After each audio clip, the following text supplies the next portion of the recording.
Hello, and thank you for joining us today. In honor of Women's History Month, we're conducting a series of podcast sessions with individual nations to discuss their experience as well as their opinions on this topic. Today, we are pleased to welcome our Senior Director of Consultant and Advisory Services, Andrea Lipton. Hi, Andrea. So glad you could join us. Thank you. I'm honored to be here. Thank you so much for being here. Let's get right into our questions. Looking forward to hearing about what you have to say on these topics. So, how did you arrive at the position you are in today? Well, I started my career as what I jokingly call the accidental trainer. I was actually planning to get my PhD in political science when I realized that I didn't love academic research and that would be a large portion of my future if I pursued that particular field. And so I took a summer job as a temp and ended up at JP Morgan in their entry-level training program, which was a revelation to me because my parents had been educators. So I assumed my whole childhood that if you loved learning, that you would become a professor like my father or a teacher like my mother. Well, it turns out that there was this other thing that I didn't know about called corporate learning and development. And once I was there for the summer, I was thrilled. It was my people because you're learning for a very specific purpose. You're learning, as I like to say, on Tuesday so you can put it to work on the job on Wednesday. And that's where I began. And I spent a number of years there and started in the space of e-learning back when the first CD-ROMs were getting migrated onto intranets and the internet. And I could see the value and the future of technology-based training. And so the combination of my love of learning and my penchant for technology just gave me a natural kind of in at that organization. And I stayed there for a number of years and continued to grow in my career in learning and development. And I spent about the first 2/3 now as an internal learning and development leader. So leading digital ecosystems and e-learning initiatives and performance management and talent development. And then more recently, moved over to the consulting side of the world. And I really enjoy being able to be in service to different organizations and their talent strategies. And ultimately, I know my purpose in life is to be in service to other people's greatness. So getting to have that be my day job, if you will, is really fun. And here at NIIT, I'm new to the team. I've just been here over a month and get to work with amazing learning consultants as we support such a wide range of our clients on all different kinds of projects related to their learning and talent strategies. So it's a lot of fun. Wonderful. You just shared with us how that transition in organizational development has happened along the years. So would you like to share with us during your career, how have you seen the work environment change as it relates to being a woman? When I started in the late 90s, the world was a very different place, especially for women in the industry that I was in. I was in investment banking, and it was a incredibly male-dominated business. And so much so that some of the stories that I could tell of just things that were kind of normal conversation in the way that women were spoken to in the workplace would curl people's hair today. And I'll just give one example that I was encouraged by a colleague of mine to wear one of my dress or skirt suits as opposed to one of my pantsuits to go meet with an older managing director in our organization because he was, and she said, I quote, old school about what women should wear. And I was also, so today that's completely transformed, right? Especially with working from home in COVID and everyone becoming more casual. And I moved from New York City to the West Coast, where there's also a very different aesthetic around what it means to be professionally dressed. So that's one place, but then also just the number of women leaders in organizations has continued to grow, not as much as I think all of us would like to see and certainly benefit from. But I think that the conversation globally around equity for women has picked up so much speed. And I think about things like the women's World Cup soccer team and really challenging norms around pay equity, that we're actually talking about those things now. We haven't solved for them and closed the gap, but I had a coach years ago who said, if you can't name it, then you actually can't address it. Like you have to be able to point to things and label them and discuss them before you can make change around them. And so I think a lot of what was invisible or assumed when I started out is now on the table and getting addressed. And I look forward to my niece, who's going to be 5 in December, that she'll hear the stories that I tell as historic, as opposed to things that she's still dancing with as a professional in her career. Wonderful. Thank you for sharing your personal story, of course, but also just sharing some of the challenges that you've faced during your career. And I don't know if you'd like to share any other challenges along the career path. So I think because I have been in a field within business that has been held a space for women, because I've been in learning and development, which has sat under human resources and talent in many of the organizations that I've been in, that I probably haven't faced as many obstacles and challenges to success as many of my female counterparts in other parts of our business have. One of my good friends is in the finance area, and that's, she continues to be a minority numerically as a woman in that area in most of the organizations she's been in. But one thing I will tell you, I found myself coaching around pitching deals. This is something that I've coached leaders on a number of times, from investment bankers to commercial brokers in real estate. And I was doing a simulation one time. So it was a real world case, and we were practicing so that we could give these deal teams feedback. And I introduced myself in the role play as the president of the organization. And yet and still, the group of men who are presenting to me, they had one woman on their team. They had her run the PowerPoint, and they addressed the man that I was with, who is role playing my assistant. And they spoke to him through the entire presentation. And I was not particularly shocked, but I was really disappointed that even when they heard me say, I'm the leader here, that they still struggled to connect. And just because he looked more like their image of what a leader was going to look like than I did, I was younger than him. I was in a dress, he was in a business suit. And it was a really interesting moment, because when we debriefed and gave them feedback, I said, depending on the personality of a leader like this, like she might have just torn up your presentation and thrown it away because the way that you treated me was really disrespectful. And I look back now and I'm so glad we had the opportunity to practice, because that was that was an aha moment for them.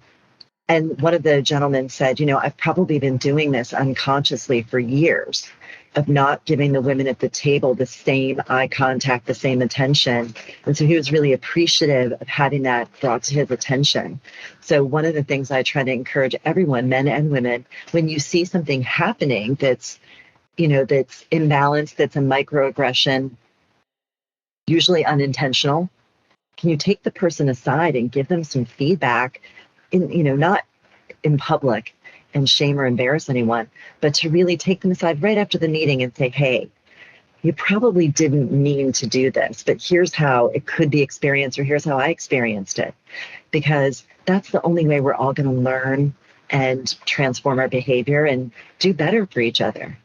Wonderful. Great example of breaking the bias, that's for sure. Self-awareness is key. Yeah. So have you had a female mentor who has broken barriers, leaving a path for you? I've had a number of women in my life who have really inspired me and been mentors and role models. And the first one I would say was my great aunt. My mother's father's sister was born in 1898. And so now I realize I was born in the last century. And saying that makes me smile, because it makes me think of her and how that seemed like so long ago when I was a girl. And I share because she was a trailblazer. She'd actually gone in and marched for suffrage. She'd gotten arrested voting as her dead brother. And she also had told me that, I really needed to vote and be part of the political process and make sure that my voice got heard. So I was very fortunate that before I was, 10 or 12 years old, I already had that awareness as a female to know that I wouldn't always be given the microphone, but to stand up and ask for the microphone when I had something to say. Another woman who really showed me that women being it is really, to me, what equality is about, that I have as much range of choice as my male counterparts do, was a leader I worked for at JP Morgan. Her name's Ann Parks. And she was so talented at seeing people's skills, moving them into the right roles so that they could flourish and shine. And when she joined our team, she told us she was only going to be there. She had joined from the outside, that she was only going to be there with us for a period of time, which was not something we had expected from a new leader.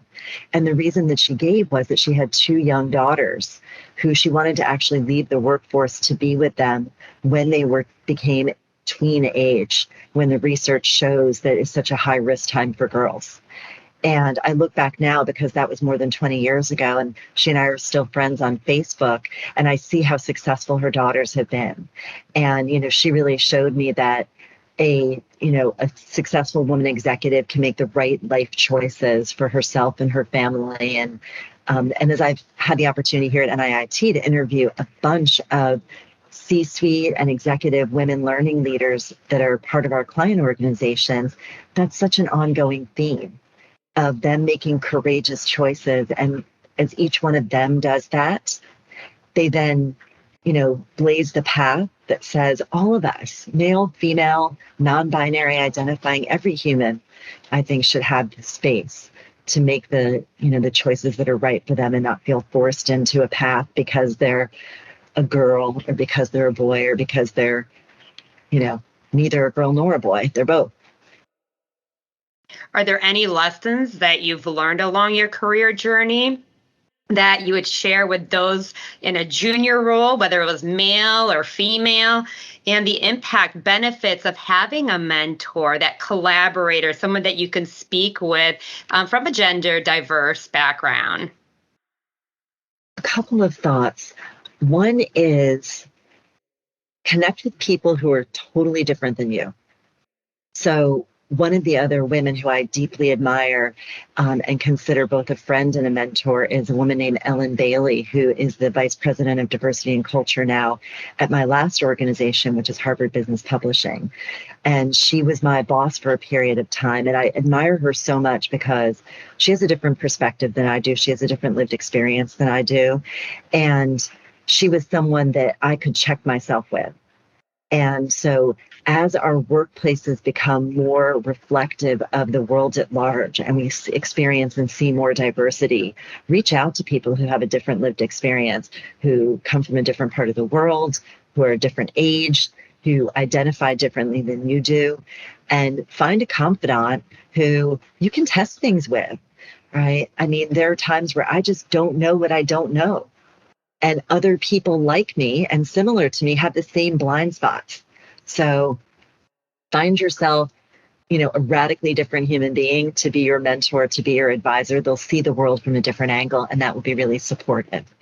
And, the other thing is speak up, whether it's for yourself or on behalf of others, but share your voice and contribute your voice.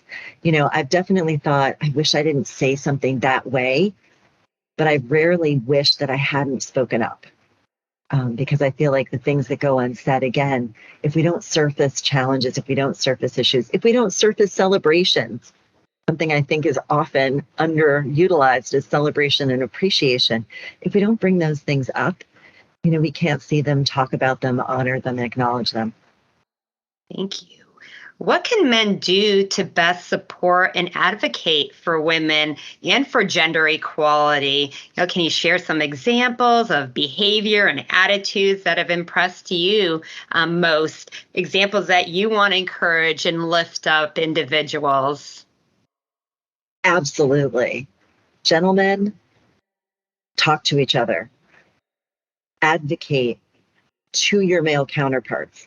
Because the number of times that I've had a man take me aside and say, I saw what happened, I saw how someone mansplained or restated your idea, and everyone focused on the man who said it. Those are common experiences that women have. That's been great. But what is even more beneficial is when they say it to the guy who did it, when they take aside their male counterparts and go, hey, Bob, I noticed that you restated Andrea's idea in the meeting without giving her credit for being the one who brought it up first, right? And then you took the attention that really belonged to her, or you were mansplaining to her. And I had recently in a meeting, a man mansplained to me. I then pointed out live in the moment, because it was such an egregious example, that I had been mansplained to. And then he mansplained to me why I was confused that he wasn't mansplaining. And finally, one of the other men in the conversation, this was in a community meeting, stopped and said, you really are mansplaining and you need to stop. And it was so helpful to me because I felt really alone and really frustrated that I was having this experience and people were watching it. So, talk to each other, help each other see what you see when you see it. Well, thank you. Our audience for this podcast is global. Can you share some insight into the experience of being a woman in the workplace that is highly specific to our country or region, of course, here in the United States? For example, what are some nuances or norms that others in different parts of the world may not realize? Well, I think that in the United States, gender in the workplace has been a conversation for a number of years, but it's been primarily focused on the benefit of white women in the workplace. And what people in other parts of the world may not recognize is that the women of color in the workplace in the United States have not received nearly as much benefit individually or collectively from the strides that we say women in general, but there isn't a women in general in America, right? There's still white women and women of color. And you can see the data and the research is really clear that most of the women's gains have been exclusively gained by white women. And so we continue to need to work together so that all of the benefits reach all of the women. And this is why I think it's really important for women and white women in particular in the United States to take time to understand how gender bias at the intersection of race has a completely, different dynamic. And that then what race you are, how you're perceived racially in the US also has a big impact. There are stereotypes for Asian women that are distinctly different than stereotypes for Black women in America. And to try and lump us all into one collective and not recognize that there's deep differentiation between how we're perceived and the gains that we've made would be to really miss what's going on in the gender conversation. So I try to use my voice and recognize I'm still, on average, not making $1 for every dollar that my male counterparts make, but I'm making significantly more by my Black women counterparts are. And then I get to continue to advocate for all of us, because until all of us have equality, none of us really has equality. So who's a woman that inspires you personally or professionally, and why? Gosh, I feel really fortunate that I have a really long list of women that do. And I shared with you about my colleague and former boss, Ellen Bailey, but I will also tell you that a close friend of mine is really someone that I admire deeply, both personally and professionally. Her name's Magali Renee, and she's a coach and she works in the space of compassionate leadership. And the reason that she inspires me is she's someone who I've been a mentor and coach to her, and now we are kind of peer-to-peer mentors and coaches to one another. Her courage in transitioning from a corporate career to being an entrepreneur is something that I've had flirted with at one point in my life and just found out was not, I'm a courageous person, but not in the ways that called for. And so just knowing that about myself and seeing what it takes that she's stepped into just totally inspires me. And she is one of those people who's constantly learning and growing and just does it with such humor and grace and joy that, when I have my down days and my inner critic voice is not being very nice to me, she is my phone a friend. And it's an honor and a privilege to be hers in many days and many cases as well. And so if you don't have a phone a friend, you should get one. I would agree. I think all of us women definitely need one, that person that you can bounce ideas and just talk openly and just be upfront and straightforward with each other. Agreed. As we move toward the future of work, what can organizations such as NIIT do to best support that positive change for women and gender equality? I think that can look rigorously at how we think about what it means to be a leader.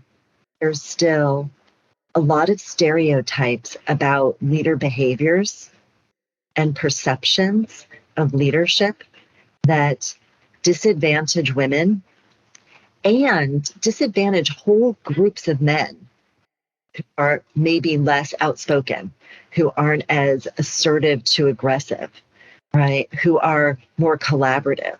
There was work done years ago by a professor named Deborah Tannen, and she talked about the differences in how women and men are socialized to communicate. And there's also been research in the space of leadership that shows that, and we've seen this particularly after the pandemic, that empathy and ability to collaborate are so critical to being an effective leader. And those are actually things that, in general, and I know I'm speaking very broadly about 7 billion human beings and over 3.5 billion of them being women, that very broadly women are socialized differently, but we are socialized in ways that actually teach us to collaborate and negotiate earlier in life. If you look at the way little girls play games as compared to little boys. And so I think that organizations like NIIT can see and understand that and start to reframe the conversation around what it means to be a leader, right? What it means to be a leader is no longer the individual person who stands on the table and makes big declarations and who's with me. The person who gathers people together and puts their arms around the collective and says, how can we go together?